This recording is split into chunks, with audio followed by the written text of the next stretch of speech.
Bonjour, j'espère que vous m'entendez bien. Si vous ne m'entendez pas, eh bien, je ferai une voix off. Je ferai une voix off pour qu'on m'entende, hein.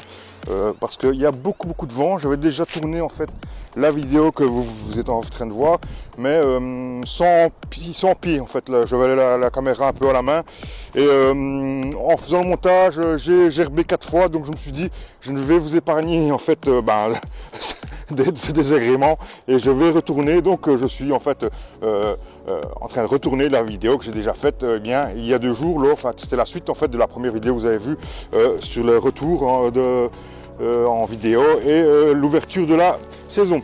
Si par exemple le son n'est pas bon, que j'arrive pas à prendre le son ici au micro, en fait je ferai une voix off, hein, je ferai comme dans les chaînes, les revues américaines qu'on voit qui sont doublées, sauf que ceci sera doublé français.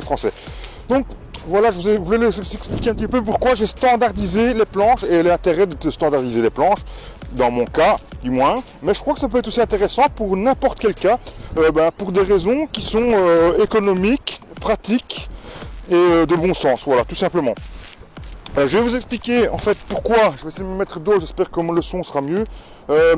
Pourquoi dans mon cas, standardiser les planches me permettra en fait niveau matériel, de devoir avoir le même matériel pour toutes les planches, quelle que soit la partie du jardin, que ce soit ici ou que ce soit sur une planche qui est tout l'autre bout du jardin. Si elle est la même partout, mon matériel sera le même partout. Donc c'est-à-dire que on pourra bien utiliser un voile aussi bien sur la planche ici que sur une planche qui est de l'autre côté du terrain. Même chose pour le petit tunnel nantais et ainsi de suite. Pour les semences, si vous mettez par exemple, je sais pas, sur cette planche plus ou moins 50 laitues, sur une autre planche on mettra aussi 50 laitues, donc vous savez ce que vous devez semer. Une fois que vous avez fait un premier semis, que vous avez compté votre semis pour la première planche, ce sera exactement les mêmes semis que sur les autres planches. Entre autres aussi, on a aussi calculé pour optimiser au maximum la place de culture, mais aussi la place pour que ce soit assez facile à venir récolter, puisque la récolte fait partie de plus de 50% du travail sur une planche. Donc ça veut dire que vous allez passer 50% du temps à récolter. Donc il faut que vous soyez dans une position qui soit assez confortable pour rester le plus longtemps possible et que ça ne vous fatigue le moins possible. De 1, comme vous pouvez voir ici, moi les planches, elles sont surélevées cette année-ci. J'ai appris de les erreurs de l'année passée, parce que regardez déjà cette année-ci.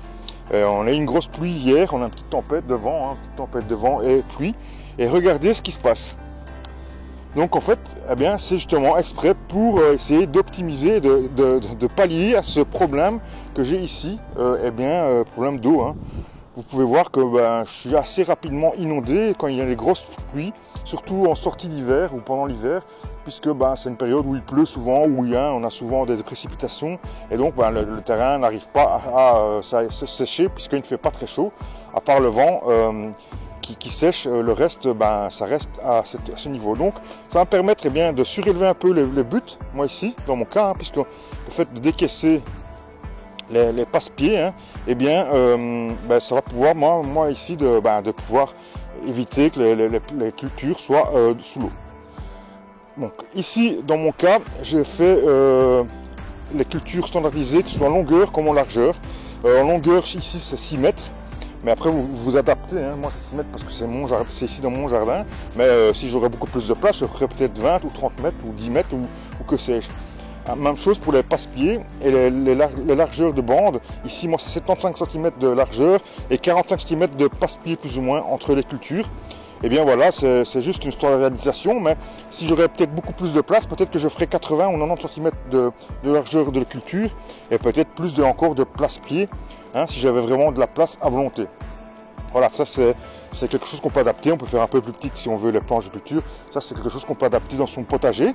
Même si on ne fait pas du maraîchage, c'est vraiment quelque chose qu'on peut, dans les petites surfaces, pour optimiser et pouvoir faire plusieurs sessions de culture. Hein, voilà, tout simplement.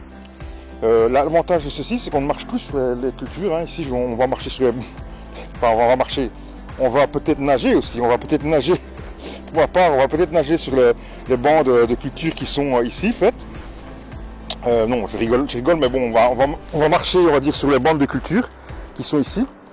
Et donc on va ainsi comme ça ne plus marcher sur ne plus marcher sur les bandes qui sont là, et donc on va absolument laisser la terre s'aérer au maximum.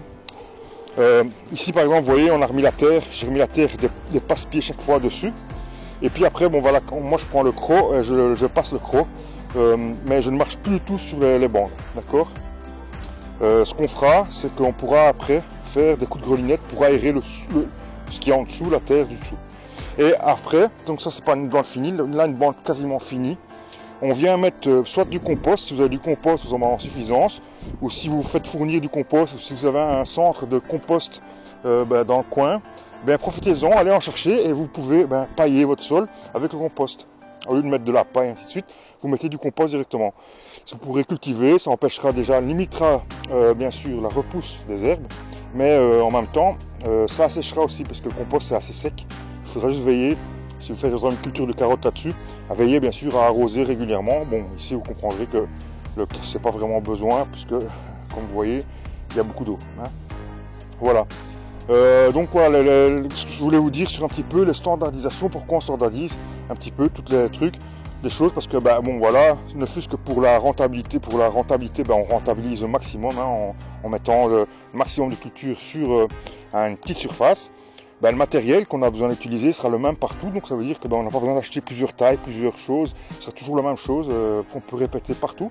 Même chose pour le semis, si on met 3 grammes de semis de laitue sur une planche, ce sera 3 grammes sur chaque partie. Ici, ce sera 3 grammes ici, ce sera 3 grammes de l'autre côté, et ce sera 3 grammes dans le fond du jardin, ce sera exactement la même chose. Si vous faites par plaque, si vous mettez une plaque ou 2 plaques, ce sera exactement la même chose. Il sera une plaque ou 2 plaques dans toutes les cultures que vous allez faire. Voilà, et donc puis le fait de faire ceci, ça donne aussi une facilité pour la récolte puisqu'on passe toujours sur le passe-pied.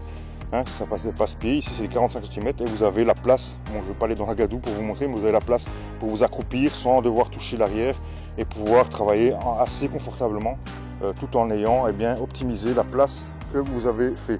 Voilà, je n'ai rien inventé, hein, c'est des choses que Jean-Martin Fortier recommande. Hein, si vous voulez une bonne lecture, même si vous ne voulez pas faire du maraîchage, mais que vous avez une petite surface et que vous voulez optimiser vos cultures, je vous recommande le livre de Jean-Martin Fortier, hein, maraîcher sur petite surface, je ne sais plus exactement le titre, mais enfin, je vous mettrai une couverture ici pendant que je parle. Voilà, je vous recommande parce que voilà, après il y a des formations qui coûtent assez cher, hein, qui sont assez onéreuses, donc bon, faut vraiment être intéressé vraiment de se lancer et d'avoir un petit capital à investir, ou sinon voilà, le livre suffit déjà. Il y a aussi quelques vidéos qui vendent, il y a une vidéo qui vend où il présente, et il y a quelques vidéos qui sont passées aussi sur des chaînes canadiennes, mais ça Google est votre ami, vous recherchez, et voilà, je vous mettrai juste un lien pour le livre de Jean-Martin Fortier. Juste ici, un lien qui sera affilié Amazon, hein, je vous le dis tout de suite. Bon voilà, affilié Amazon, ça ne change rien pour vous. Vous achetez le livre, moi j'ai une petite rétribution de 2 ou 3%, hein, voilà, ça ne change rien pour vous. Ça fait vivre un petit peu le futur maraîcher que je suis. Voilà, vous voyez, hein, j'ai appris de l'année passée, hein, moi ça me permet de faire ceci, et bien que les cultures restent quand même au sec, et bien malgré que les passe-pieds qui sont à l'eau, c'est pas très grave, elles vont sécher après avec le vent. Ici, il y a du vent beaucoup pour l'instant. J'espère qu'on m'entend encore assez bien. Je vous dis à bientôt, hein, pour une prochaine vidéo. Prochaine vidéo, je vous montrerai un outil. Parce que je sais bien que c'est à la mode pour l'instant. Les outils pour les calendriers, pour vous faire calendrier personnel. Et aussi faire vos plans 3D, vos plans de culture. Et tout ça gratuitement sur un site internet. Vous allez pouvoir faire vos plans de culture, vos plantations, vos dessins, ainsi de suite, gratuitement. Vous allez pouvoir avoir un calendrier qui sera adapté à votre région. Vous allez pouvoir, mais je vous en reparle lors de la prochaine vidéo qui arrive très bientôt, hein, puisque ici, tant que j'ai encore un peu de temps, je vais vous faire des vidéos tout plein.